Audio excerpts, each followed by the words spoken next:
Hello, welcome back to the Brendan O'Neill Show with me, Brendan O'Neill, and my special guest this week, David Goodhart. David, welcome to the show. Thank you very much. Very happy to be here. It's great to have you back on, and I want to talk to you about your new book, which is called The Care Dilemma: Caring Enough in the Age of Sex Equality. It's a fascinating book. It's full of interesting material, and it really looks at the changing nature of the family, the crisis of fertility, and the question of how we care for people, whether that's children or older generations, in an age in which we have more freedom and choice than earlier generations enjoyed. So it really tackles that crisis of care, I guess, pretty head on. So I've got lots of questions I want to ask you, but I want to kick off by asking you what motivated you to write the book, because there's a really interesting part in the book where you anticipate that you will get flack for being a bloke who's writing about the issues of care, which tend to fall for the most part on women. And you make the point that even in your own family, you tended to do less caring for your kids and your parents than female members of your family did. And in fact, I've spotted some of that flack already. In the Guardian review, there's a bit of a swipe at the fact that you're a fella. So you anticipated that. I'm sure you're going to get that. What were you thinking when you thought to yourself, I have to write this book, even though I am a man? What was your thoughts behind the need to write it? Um, yeah, I mean, I did actually talk to some women about possibly co-authoring it with me. For various reasons that didn't work out. And part of me was also thinking, look, these are huge themes that affect all of us. I mean, not only the care stuff, but the collapsing fertility, the recruitment crisis in care jobs and so on. And why shouldn't a man write about these things, even if he has done rather less care than the average woman? Yes, I admit. I mean, I cared for my four children less than my ex-wife did. I looked after my elderly parents before they died less than my sisters did. I mean, I guess one of the other reasons is that I do have lots of sisters, four of them, in fact. I'm one of seven children, and I have four children of my own. So I'm sort of immersed in experience of the family that has been very benign for me. Obviously, I recognize that for many people, family is not a benign experience, but I guess I kind of wanted to sort of celebrate what is good about family and what we're losing in our inability as a society to talk properly and openly about the crisis of the family. I mean, nearly half of children in the UK are not living with both of their biological parents when they're 14 years old. So it's a shocking statistic. It's concentrated mainly in the bottom half of the income spectrum. Kids who are brought up with a sort of constantly shifting number of carers or people that are meant to love them. In many cases, of course, do love them, but that instability, I think, is at the root of many of our problems, not least this mental fragility epidemic among young people. But I guess the other reason is that I think of the book as perhaps rather grandly as part of a kind of trilogy. My Anywhere Somewhere book, The Road to Somewhere, came out in 2017, which was about this. I mean, I kind of I invented these labels. I didn't invent the groups. They are there. If you look at the British social attitudes and all the opinion surveys, the anywheres, the people that tend to be educated and mobile and derive their status and meaning from their educational success and their careers and their professions and so on, and tend to see the world from anywhere. And the more rooted, less well-educated somewheres who draw their sense of identity much more from the place they come from, the group they belong to, and so on, and how these two worldviews, both of them in their mainstream forms, perfectly legitimate, but one has become over dominant in our politics and culture in the last 20, 30 years and has led to pushbacks like Brexit, the election of Donald Trump in 2016, and so on. I was writing up just after those two events. The next book was called Head, Hand, Heart, and that was about how we overvalue one form of human aptitude. And I mean, I guess the way of summing up that book is that too many of our educational and economic institutions are designed for people of high cognitive ability, but most of us, by definition, are of average ability, and too many people feel like second-class citizens. If their aptitudes are more based on real-world capabilities, on emotional intelligence, all the other ways in which human beings can be useful. And we need more roles in which people of average ability can flourish. And I think one of those roles, I mean, this sort of loops back to the current book. One of those roles is surely parenting. It can be hard, perhaps harder than it used to be because of the so-called sort of the era of intensive parenting. But most people can be a decent parent in a way that most people cannot be a decent heart surgeon or corporate lawyer or whatever. So I do see this book as kind of the third in a trilogy of focusing on the over dominance of a certain worldview, and part of that, and the anywhere worldview is very, very public realm. It's very career and public realm oriented, and I think it tends to disregard the huge amount of evidence that there is that most people are much more focused on family life and the domestic realm. And clearly, most people want a balance and obviously require a balance. You know, most couples, both partners, both parents often have to work either part-time or full-time even. I mean, yeah, is it what, 70%, I think, of parents with children under school age are working, and nearly half of that, so about a third are working, both of them are working full time. This is a form of life that is favored by just 9% of British people, if you look at the British social attitude surveys. I mean, so we're kind of pushing people for all sorts of reasons. There are the GDP fetish in our economic thinking and so on, and the idea which is also quite dominant, this idea of the kind of male default, that the thing that women want is exactly the same as the things that men want. I mean, obviously, what men want and what women want is hugely different depending on their background and social class and education levels and so on. I mean, you know, men have various different priorities, women have various different priorities, but kind of on average, you know, the average of both are not the same. And, we've tended to assume a kind of, you know, a sort of a male set of priorities, but all the polling evidence says that women would like would like to have the choice of staying at home when children are preschool.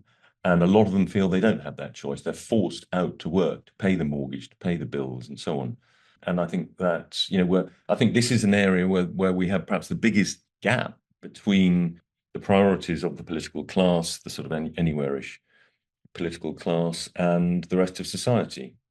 And I think, you know, it was one of those things that it seemed like sort of common sense to me that this, you know, there is a real genuine tension between freedom and the demands of caring for the dependent young and old. I mean, it's not, there are no simple answers to it, but we were kind of pretending there wasn't an issue here. I talk about it as a kind of accounting sleight of hand. You know, when we moved from the breadwinner homemaker economy to, first of all, the full-time breadwinner, part-time breadwinner economy, and now basically the double full-time breadwinner economy.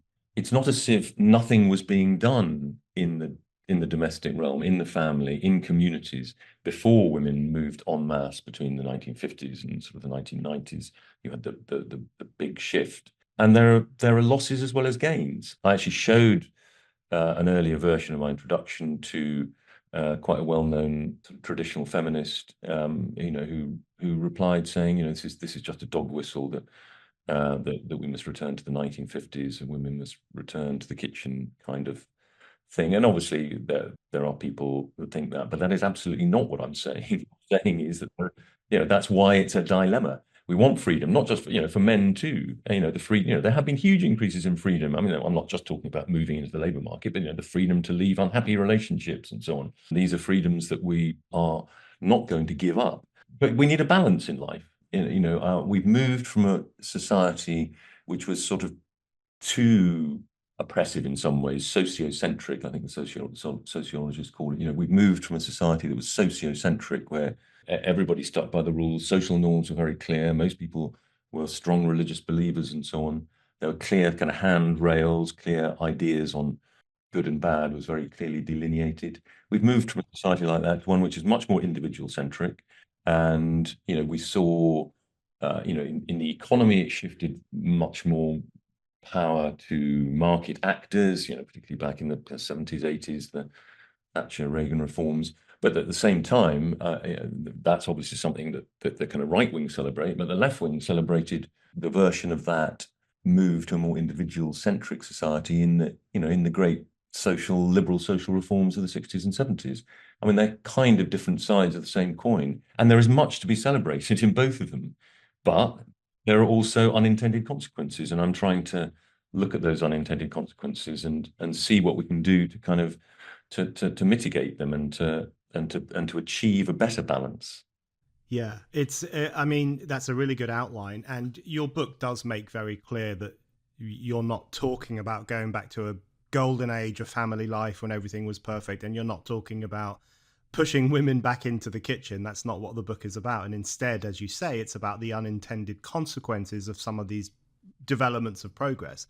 And I did want to ask you about some of those, but particularly the question of freedom. But I'm glad you mentioned the fact that you see this new book, The Care Dilemma, as the third in a trilogy, because that really struck me when you say that in the book. It really struck me that this book in particular seems to follow very well from the last one, the second one in the trilogy, which is the one that we talked about last time you were on this pod, which is Head, Hand, Heart: The Struggle for Dignity and Status in the 21st Century. Because it seems to me that care is very devalued in the 21st century, whether that's childcare or elder care. It's not seen as glamorous, and it very often isn't glamorous. And it's sometimes seen as a chore, as something you just get on with behind closed doors. It's something that doesn't have much cultural validation. And I wonder if that links to the arguments you put forward in Head, Hand, Heart, which is that, as you say, in a world in which we go crazy for girl bosses and super brains and analytical intelligence, there's something about care that just leaves us a bit cold. I think care is much more earthy. It's much more grounded. It involves emotional intelligence rather than analytical intelligence.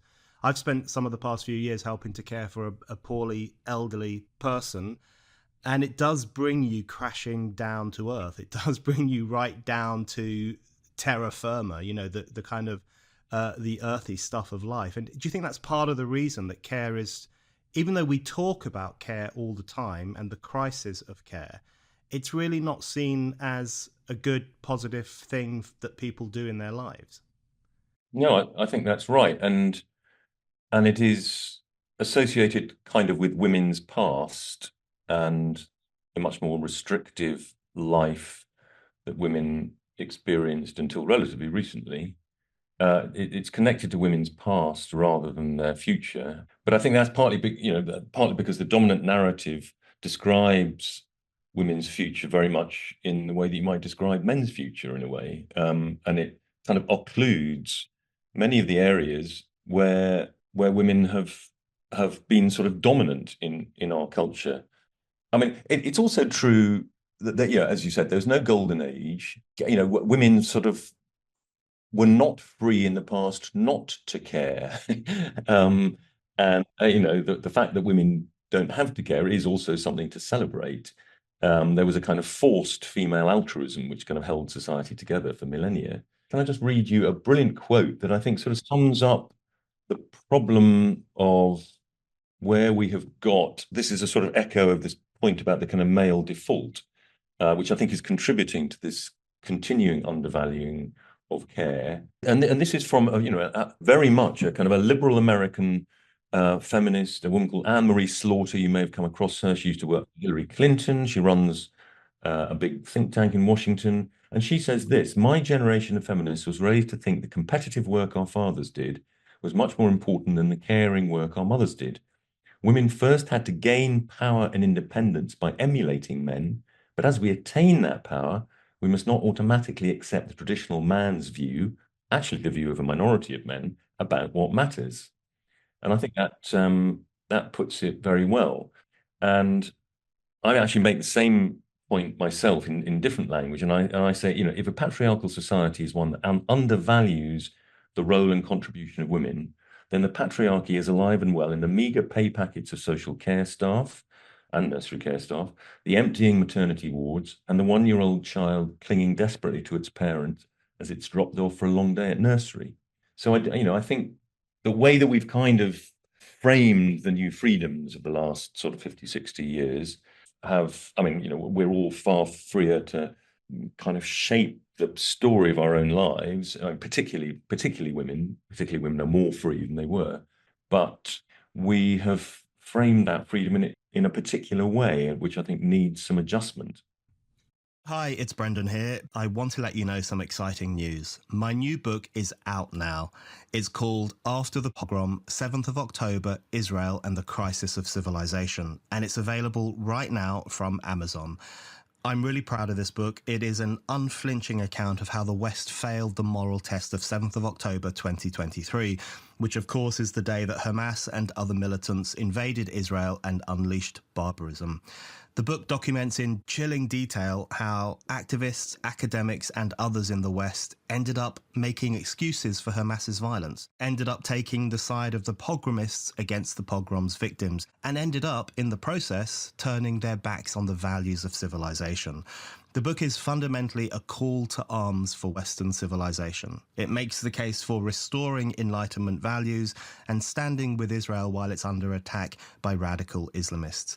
I don't know if an author is allowed to describe his own book as essential reading, but I really do think it's essential reading. It's called After the Pogrom, 7th of October, Israel and the Crisis of Civilization, and you can get your copy right now on Amazon. If you want a signed copy of the book, and why wouldn't you, you can get one by donating £50 or more to Spiked.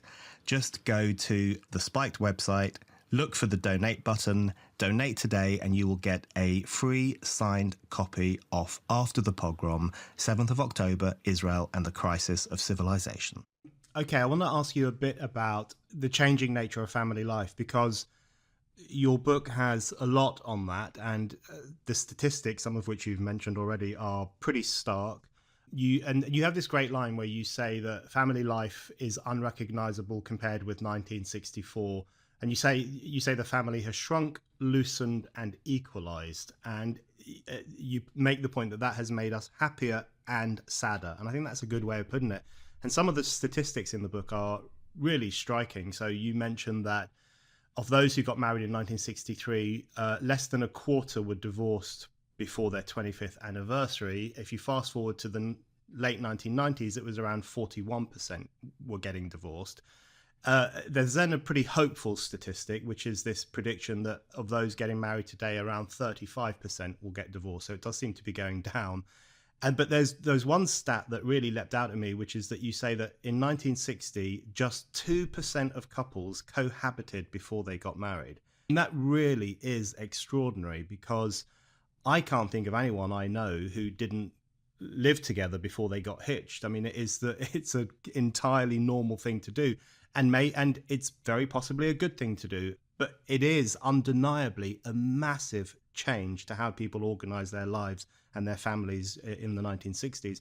So talk to us a little bit about the changing nature of the family and some of the problems that you think that's thrown up.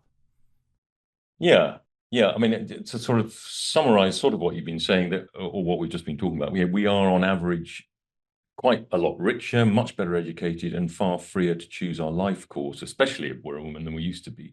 But we're also more likely to be alone, more likely to suffer from depression, less likely to have children, and if we are a child, much less likely to live in a stable family.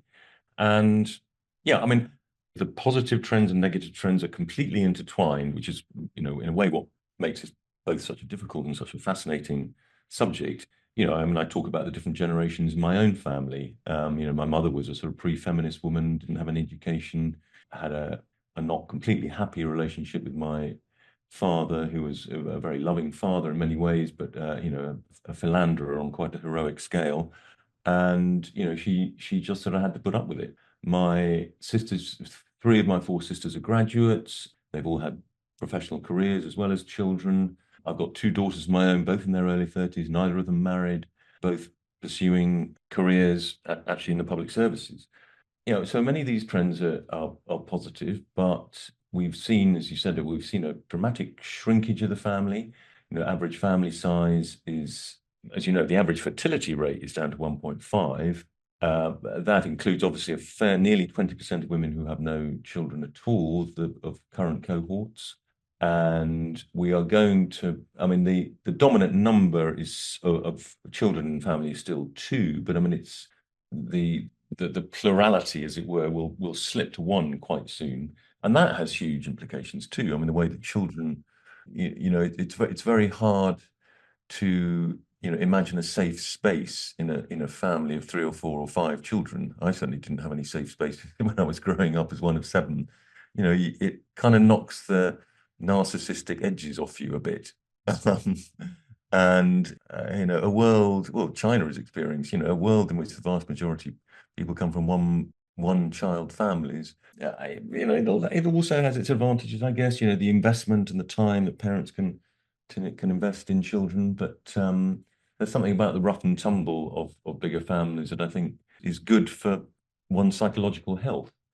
So we got the smaller, and well, we've touched on the much less stable, and that again, obviously, that's partly an expression of freedom. I mean, the fact that we've all experienced many more relationships before we get married, we've all often lived together with the people that we marry or have children with and have permanent partnerships with.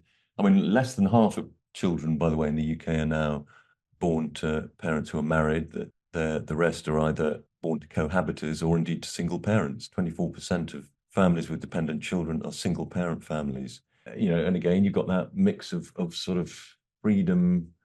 The consequence, when we're free to make choices, we sometimes make the wrong choices. And people often say, but look, surely it's better for children to grow up in a family, to not to grow up in a family where the parents are constantly at each other's throats. And that is true. And I think, very high conflict families, it is better for parents to separate. But Harry Benson of the Marriage Foundation has done a lot of work on this. Obviously, he has an axe to grind. It's called the Marriage Foundation. But he reckons only 9% of separating couples who separate come from high conflict families. The vast majority of separations are not high conflict situations. And but there are very, very few pressures. There's very little sort of stigmatization. There's very, very little society pressure saying, come on, stick at it. Long-term partnerships are difficult, but and I'm not going to be preaching and moralizing about this. I mean, I was married for 23 years, and I'm separated from my wife. We both have different partners. I mean, we are very friendly with each other, and we both, talk quite a lot about our kids and what's up with them. And indeed, we still see quite a lot of each other. But so, I'm not saying that everybody needs to stay together forever, but particularly when children are young, in their still at school or in their teens, parents should try and stay together. And obviously, and a lot of people do, some happily, some less happily. And I do think, particularly in the higher up the educational and income scale you go, the more people do tend to stick together.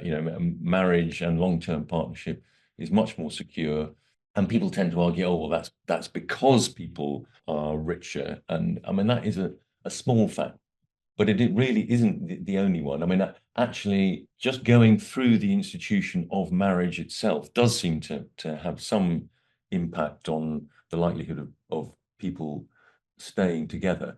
But I really do think that we're outliers even among rich industrial countries like us. We're outliers in the extent to which we fail to support young families. That families are not recognized in the tax system. Almost all other rich countries give tax allowances for people who are bringing up children together. It's an expensive business, and you get a higher level of what's the tax allowance at the moment, 12 or 13 grand. You get a tax allowance that's 20 or 25 grand before you have to start paying tax.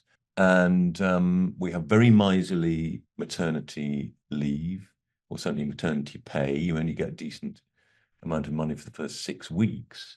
The worst paternity leave, just 2 weeks, again at a rate that's like a fifth of average male earnings or something. I mean, it's well, not surprisingly, but relatively few people take it because it's a time when costs have risen and the household needs more income. So we support families very, very poorly in that respect. I mean, on the kind of the equal aspect of it, I mean, that's mainly a positive story. There's been, and I think it's relatively rarely acknowledged, actually, how big a shift there has been. I mean, over the last sort of 30 or 30 odd years, we've gone from, in terms of sharing domestic and childcare labour, we've gone from a situation of about 70-30, women doing about 70% of it, men 30%, more like 60-40, perhaps even 55-45, in particularly among the more highly educated. Some of that is actually because women are doing less because, well, partly because they're much more heavily involved in the labour market, and we have more machinery than we used to have to do some of the work. But even so, I think we're seeing a better balance there, which is a good thing. And when father is involved, families are more likely to stay together.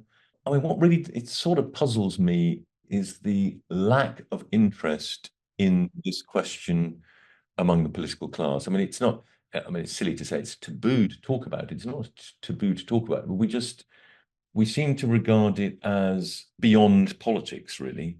Okay, so we've got this.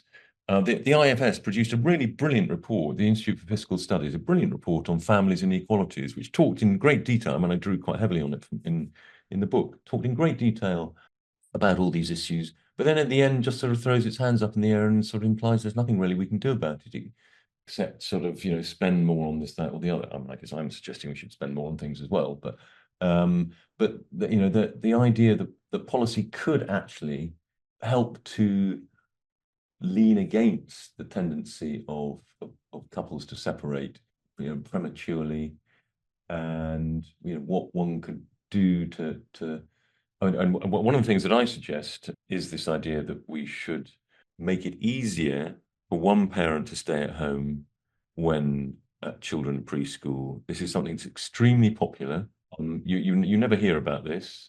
The Department for Education does these regular surveys. It never advertises this part of them. It asks parents, it asks mothers of children from 0 to 4 what their ideal arrangements would be, and of those working, 2/3 say they prefer to work fewer hours and spend more time mothering, and 1/3 say they'd prefer to give up work completely.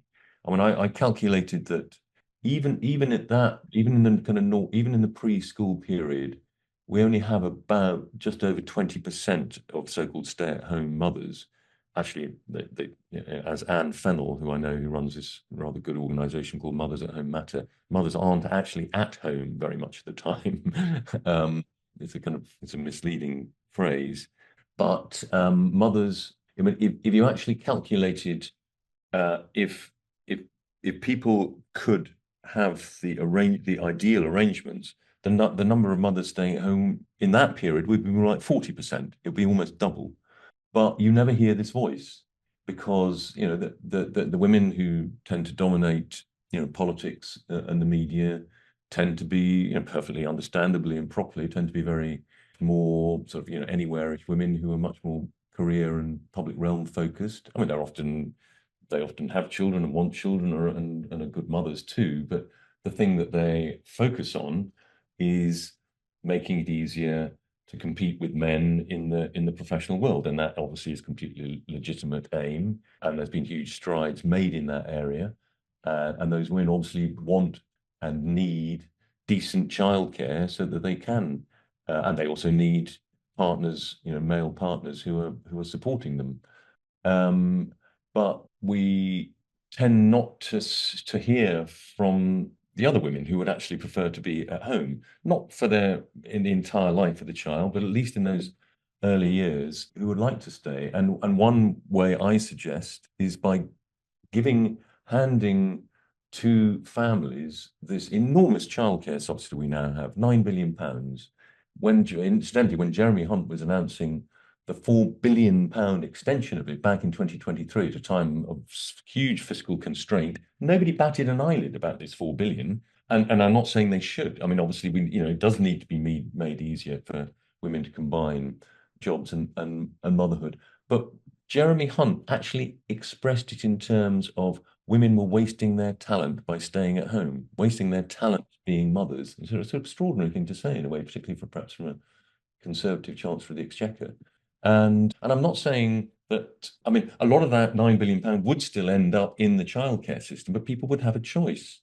And many more mothers would choose to use that money to be able to stay. I mean, I calculated if you gave everybody a share of that £9 billion pot, and if you also front-ended child benefit goes on to the age of 20, at least if you have children in full-time education. Now, it's been taken away now for higher earners, but if you front-ended that child benefit, so you got about half of it in the first 3 or 5 years, you could get a home carer's allowance of about, anything between 8 and 10 grand a year. They've got something like this in Finland, and it's very popular there, and it would be popular here, and a lot of people would take it up, I think, and it would reduce the stress in those early years, and I think would prevent the excessive levels of family breakdown we have. So I was coming back to this point about why is family breakdown not up higher up the list of public policy issues? Because it has a massive knock-on effect in so many areas of,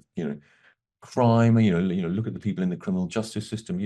Huge majority come from disrupted or broken homes of various kinds. You look at housing. INS says that nearly half of people facing housing difficulty are doing so because of family disruption. If you look at educational outcomes, again, children from more unstable family backgrounds are doing far worse at school. I mean, you just go through the entire list. It makes so many of those social problems hard. Now, I'm not saying there is an easy solution to this, but why can we not have a more public conversation about it? I quote Sam Friedman, a very, very brilliant policy analyst, he was interviewed in the New Statesman. This is when I was writing the book. I just sort of came across it. It was a year and a half ago. And he went into a huge thing about education, the problem of, particularly in kind of inner cities, the sort of bottom end of society, that teachers are having to sort of go around to people's homes and knock on the door and find out why the child isn't at school, and disruptive behavior from children, often from, and neither the interviewer nor him dwelt for one moment on the problem of family. And it's I mean, okay, one of the reasons is that it's a sort of historic. Well, two of them are kind of they're historic reasons. I mean, I sort of understand the roots of them. You probably you're old enough to remember, the famous John Major in the 1990s, the John Major basic, and then suddenly all these stories of philandering Tory MPs sort of came out of the closet, and it was all a bit of a disaster. And we are, the good thing about that is that we, in a way, we hold our politicians to a higher standard. We're tougher, we're harder on hypocrisy, perhaps, than we used to be. But also, it's the fear of not wanting to stigmatize single parent families. Now, a lot of people now these days come from single parent families. A couple of very prominent politicians, Bridget Phillipson, Wes Streeting, not to mention Bill Clinton and Barack Obama. And obviously, when you talk about, there are lots of people who come from single parent families who have had a very loving childhoods. They've often had substitute mothers or fathers in the shape of grandparents or whatever.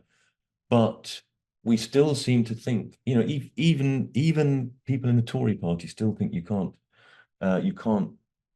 that to talk about the importance of keeping families together and stable is somehow stigmatizing those families that aren't. I mean, even if you poll single parents, something like 65% of them say it's far better to have a two-parent conventional family. And yet we do not talk about it nearly as much as we should. And as I say, there are not simple solutions, but there are some things we can certainly make life financially easier for people.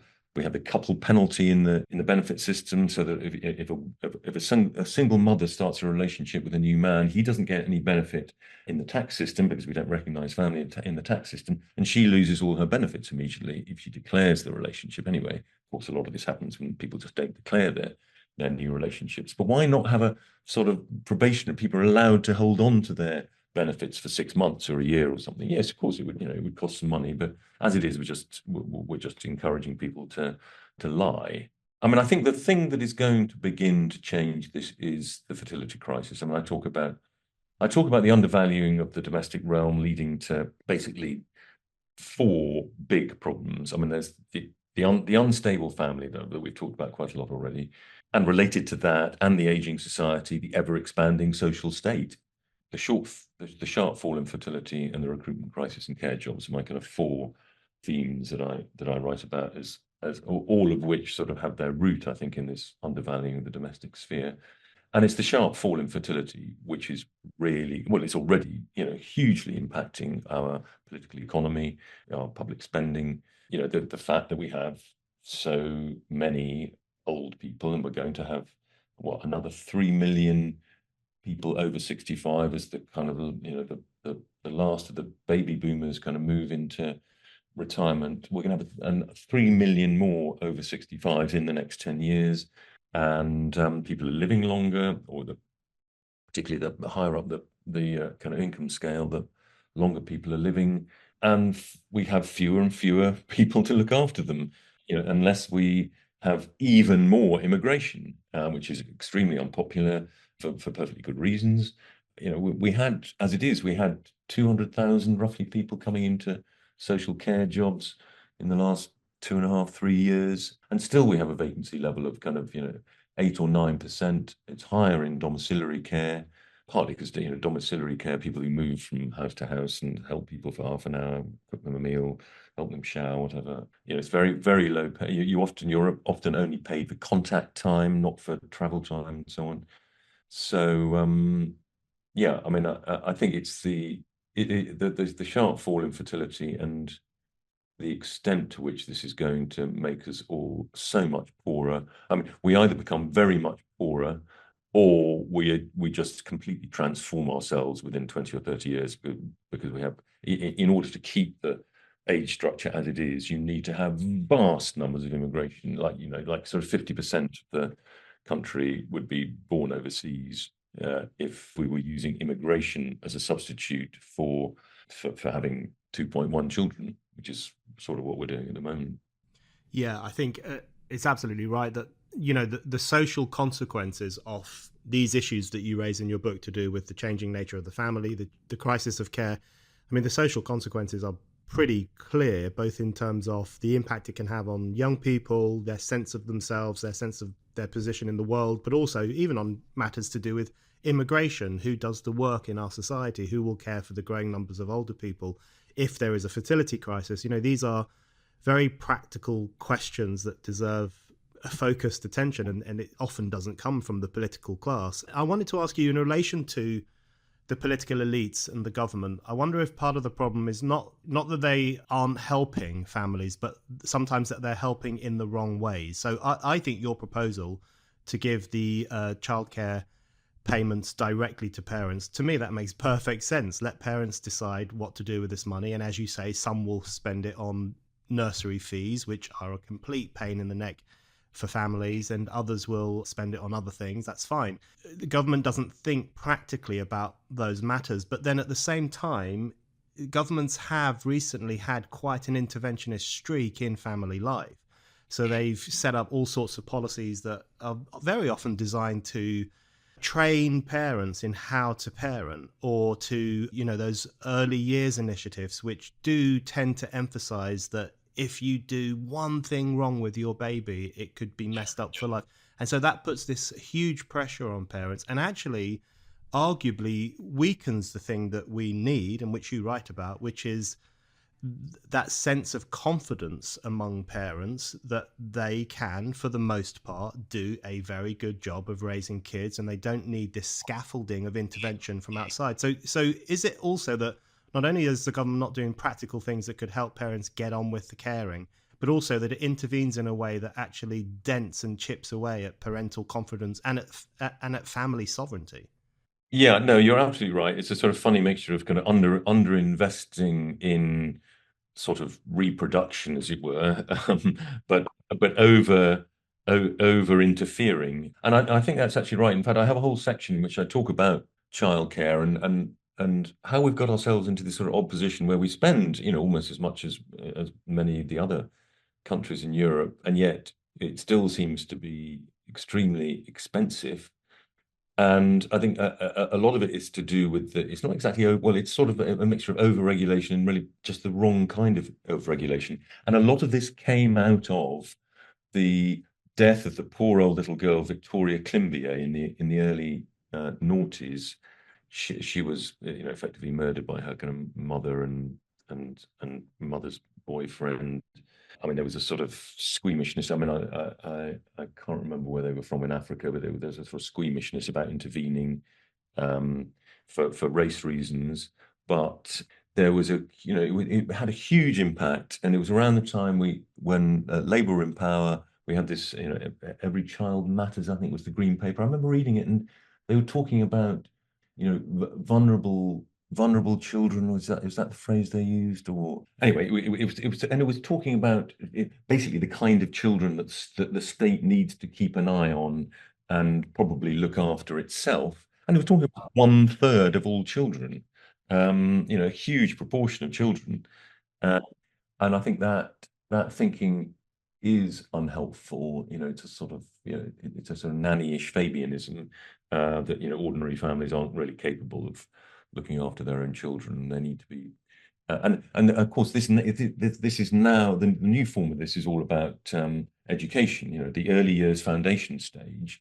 So we have these sort of syllabuses for sort of 18-month-old children, who are meant to be learning X, Y, and Z, and some degree of kind of education, particularly for children, perhaps with 3 or 4. But the idea that children might just be allowed to play, but actually the really serious aspect of it is that we've set up. I mean, it was in the kind of shadow of poor old Victoria Climbié that we set up so much of this stuff.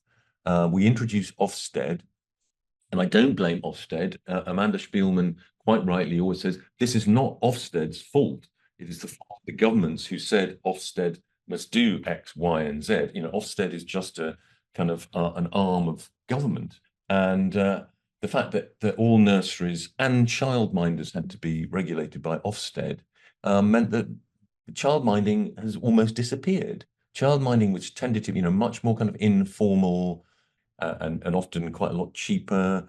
There would be a woman around the corner who, may not have lots of book learning, but loved children, had her own children, and you dropped off your child, and you felt confident that they were going to look after your kid well, but in a way that was not, as highly regulated as everything is now. And no, and you want children to be stimulated in the right way. You don't want just to sort of leave someone with a babysitter. And most childminders would say that they most certainly are not just babysitters. There are childminder qualifications and so on. But it's all been so over-regulated that it's completely crushed that sector. And the nurses that do exist, many of them are absolutely brilliant, but they have to work with these very, very complicated rules and very tight ratios. You need a lot of staff per child, much more so than in many comparable countries. So we've managed to kind of screw that up too, partly for the reasons that you give, that sort of nanny-ish Fabianism. If you're a regular listener to this show or a regular reader of Spiked, why not become a Spiked supporter? Spiked Supporters is our thriving community of people who donate to Spiked. Anyone who gives £5 or more a month or £50 or more a year can become a Spiked supporter and get access to lots of exciting perks. Spiked supporters can comment on articles, get free and discounted tickets to events, get a discount on all items in our shop, and bookmark articles as you browse. This is our way of saying thank you to all of you who fund our work. Spiked is completely free, and yet you still hand over your hard-earned cash to make sure that anyone, anywhere can read us and listen to us. We're incredibly grateful for your generosity. If you don't give to Spiked yet, now is the perfect time to start. Just go to spiked-online.com/supporters to set up your donation and your Spiked supporters account. That's spiked-online.com/supporters. So I did, before we come to a close, I did want to ask you about a bit more about the freedom question, because there's a lot in your book that I found myself nodding my head along to. But there was a couple of times when I just thought, is this the best explanation for the problems we face? Because you do talk about how freedom has unintended consequences, and that's true. And in some ways, that's part of the attraction of freedom. You never quite know what's going to happen, and things aren't as mapped out as they might be in less free societies. But I just wondered, is it necessarily the case that the sudden spike in the divorce rate and the mental health, the mental fragility crisis amongst children, which you write about as well. You write about the problem of insecure children and miserable mothers, which is a really fascinating chapter, and other attendant problems to do with crisis of commitment, as you said earlier, the fact that people sometimes leave a relationship not because it's violent or horrible, but just because they are bored or they just don't have the energy for it. All those kinds of things, which are relatively new developments. Are all those problems necessarily functions of freedom, or even unintended consequences of freedom? I guess another way of putting this question is, can you envisage a society in which we would have that level of freedom, that level of choice, but there would possibly be a greater cultural emphasis on the importance of commitment, on the importance of sacrifice, on the importance of doing the right thing, rather than the rather, culturally relativist era in which we live, which is fairly narcissistic. It's not so much about individual freedom, possibly, but it's about attending to one's own narcissistic needs. So is this necessarily a problem of freedom? Couldn't we have a free society which was also a society in which people stuck together and did the hard work? Yeah, I mean, I think what you're saying is that I'm sort of interpreting freedom as selfishness. And maybe some of the time I am, and that maybe it is a sort of, a sort of corrupted form of freedom, or how it often turns out in practice. I mean, I talk about in one or two places where I talk about Milan Kundera, the late novelist who talked about, his famous book, The Incredible, what was it? The Incredible Lightness of Being. And he talks about, freedom is sort of lightness, a realm of space and endless opportunity. And but he contrasts that with heaviness, which is kind of earthbound and constrained. But as he recognized, lightness makes life kind of whimsical. It justifies irresponsibility and selfishness and the breaking contracts. And heaviness is grounded, values duty and obligation. And we've got to hold those two things in balance. And I think, in many of these areas, what we're seeing is that we've got out of kilter, we've got out of balance. And freedom doesn't need to be balanced by other things. Go back 100 years or 150 years, and it was, we didn't have enough freedom. The balance was wrong on the. But I mean, I guess this is sort of what social conservatives have been sort of saying for many decades, is that the great reform, the great liberal reforms of the 60s and 70s were, or at least if I call myself a social conservative, I would be a social conservative who, well, probably like you, welcomes obviously most of those reforms, all of those reforms probably of the 60s and 70s, but thinks that you can overshoot. And these reforms, freedom can be corrupted. And like I say, when people are freer to make choices, they often make the wrong choices. And if society isn't, and society is no longer there with any sort of guiding tenets. And I think it is very hard to grow up as a kid today, partly because there is so much freedom. I mean, there are so few handrails. Parental authority is sort of undermined, and they have, a crisis of intimacy. We've got somewhat out of balance, and obviously we don't want to lose our the huge gains in human freedom that we've had in the 20th century. But we need a kind of more mature conversation about a lot of these things. And I do think we are sweeping too much of it under the carpet, or saying that it is just beyond the reach of politics. And I guess if my book is doing one thing, it's trying to say, well, actually, these things should not be beyond the reach of politics or policy. David, thank you very much. Thank you.